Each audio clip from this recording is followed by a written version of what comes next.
This video provides keynotes on Macbeth, Act 4, Scene 1.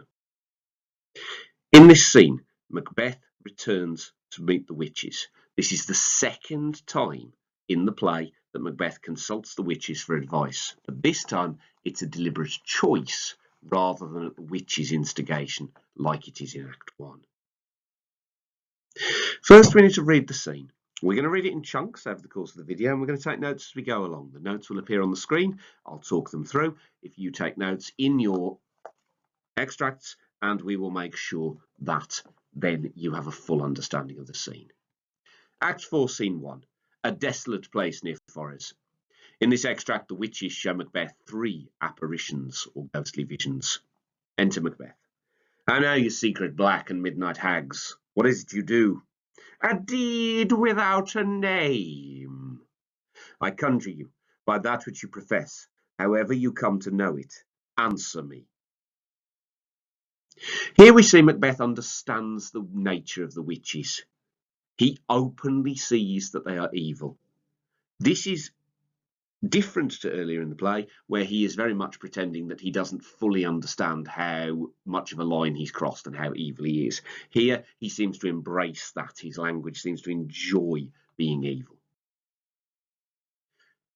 Though you untie the winds and let them fight against the churches, though the yesty waves confound and swallow navigation up, though bladed corn be lodged and trees blown down, though castles topple on their warders' heads, though palaces and pyramids do slope their heads to their foundations, though the treasure of nature's germans tumble altogether, even till destruction sicken, answer me to what I ask you. Speak, demand. The important part in this, where Macbeth describes upending nature in his quest to get answers from the witches, he says he won't be frightened even though they kind of turn the natural world on its head.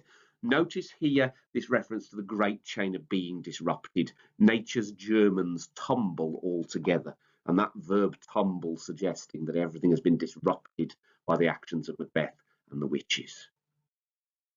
We'll answer. Say if you'd rather hear it from our mouths or from our masters. Call 'em, let me see 'em. Pour in sow's blood that hath eaten her 9 farrow, grease that's sweatin' from the murderer's gibbet, throw into the flame. Here you see Macbeth attempting to take command of the scene. Double commands, one after the other, implying either that Macbeth is secure in his power, or 2, that he's frightened, and so he's resorting to this double command. And you have to decide how you interpret that based on the argument you want to make about how Macbeth behaves over the course of the play. Now, at this point in the scene, out of the cauldron rises the first apparition, a head inside a helmet with the face covered initially. Come high or low, thyself an office deftly show. Thunder. The first apparition, an armed head, rises from the cauldron. Tell me, thou unknown power. He knows thy thought. Hear his speech, but say thou naught. Macbeth, Macbeth, Macbeth, beware Macduff, beware the Thane of Fife. Dismiss me, enough.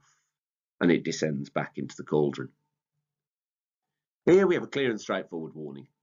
However, more importantly, potentially, the head is also foreshadowing. We know the last time we saw a head taken from its body, it was MacDonald in Act 1.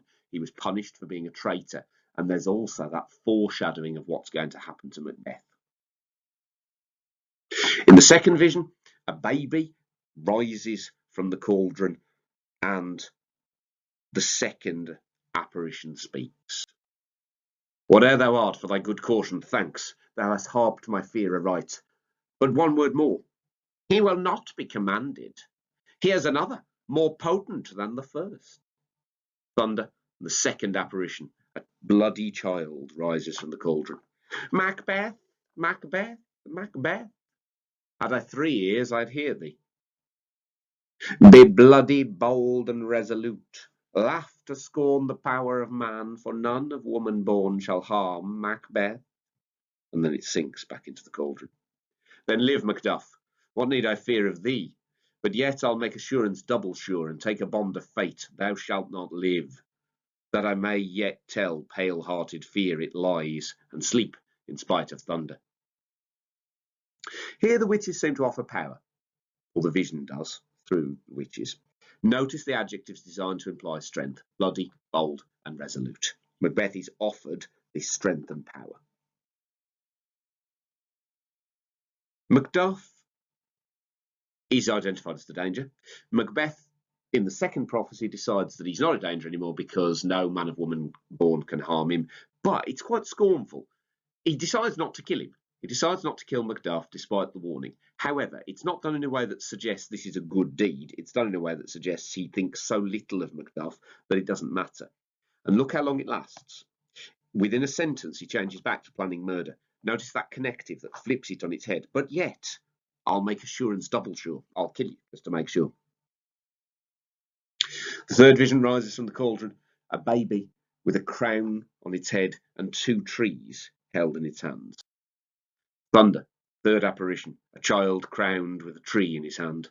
What is this that rises like the issue of a king and wears upon his baby brow the round and top of sovereignty? Listen, but speak not to it. Be lion-mettled, proud and take no care, who chafes, who frets, or where conspirers are. Macbeth shall never vanquished be until great Birnam wood to hide on Sinane hill shall come against him. Here we see the prophecy of the wood moving. It seems impossible, so Macbeth becomes secure that nature won't betray him. It descends back into the cauldron. That will never be. Who can impress the forest, bid the tree unfix his earthbound root? Sweet bodements, good, rebellion's head rise never till the wood of Birnam rise, and our high-placed Macbeth shall live the lease of nature, pay his breath to time and mortal custom. Yet my heart throbs to know one thing. Tell me, if your art can tell so much, shall Banquo's issue ever reign in this kingdom? Seek to know no more. I will be satisfied. Deny me this, and an eternal curse fall on you. Let me know, why sinks that cauldron, and what noise is this? Show, show, show. Show his eyes and grieve his heart. Come like shadows, so depart.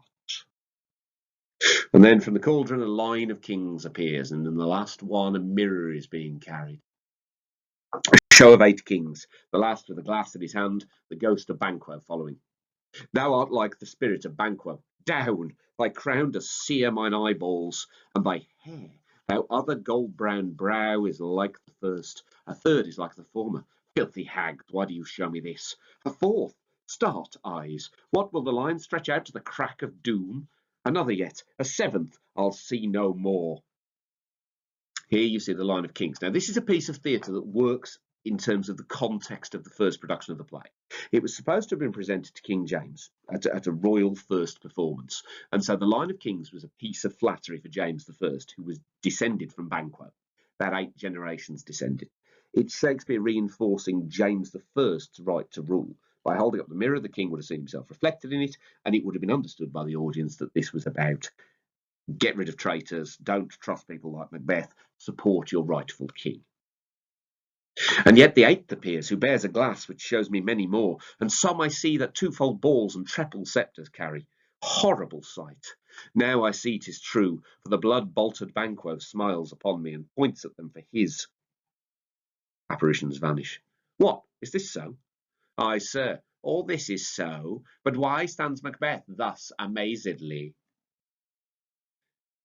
Again, you see the implication that James I will reign in England. It cements the political stability of the new king. It's about James I being able to be king, and Shakespeare reinforcing that in the theatre, in the same way you might do that on the telly nowadays. Come, sisters, cheer we up his sprites, and show the best of our delights. I'll charm the air to give a sound, while you perform your antic round, that this great king may kindly say, our duties did his welcome pay. Music. The witches dance, then vanish.